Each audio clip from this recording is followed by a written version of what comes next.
Un euro également sous tension déjà à Marseille. Aujourd'hui, depuis 48 heures, plusieurs affrontements ont déjà eu lieu dans la cité phocéenne depuis l'arrivée des supporters anglais. Leur équipe affronte ce soir la Russie au stade Vélodrome. Ambroise Boulès et Benoît Jourdain. Ce matin, le vieux port de Marseille se réveille un peu groggy. Au lendemain d'une nuit arrosée, les commerçants se préparent à une nouvelle soirée tendue avec les supporters. Ce restaurateur a décidé de faire installer des rideaux métalliques. On finissait ce matin, on n'a pas eu le temps hier par rapport à ce qu'ils n'ont pas pu descendre sur le Vieux-Port pour venir finir les travaux. On finit ce matin. C'était la guerre civile sur le Vieux-Port.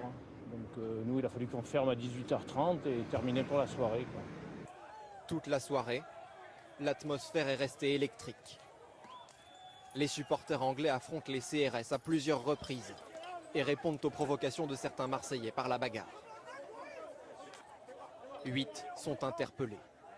Jusqu'à 1 h du matin, la fête alterne avec les échauffourées. Des images qui en rappellent d'autres pendant le mondial 98.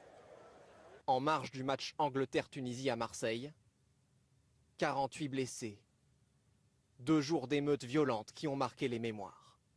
Alors pour éviter qu'elles ne se reproduisent, les autorités ont fait appel à des policiers étrangers spécialistes du hooliganisme pour les épauler.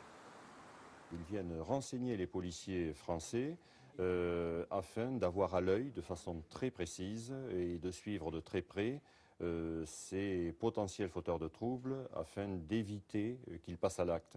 Près de 70 000 supporters anglais seraient attendus ce soir à Marseille pour un match d'ores et déjà considéré comme une rencontre à haut risque.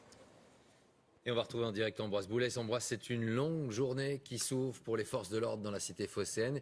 Il y a à gérer l'avant-match, le match à proprement dit, et puis il y aura aussi l'après-rencontre.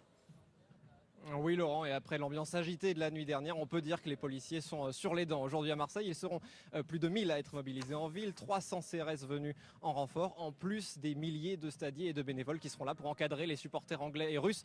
Des supporters qui emprunteront 2 itinéraires différents pour aller au stade afin d'éviter toute confrontation.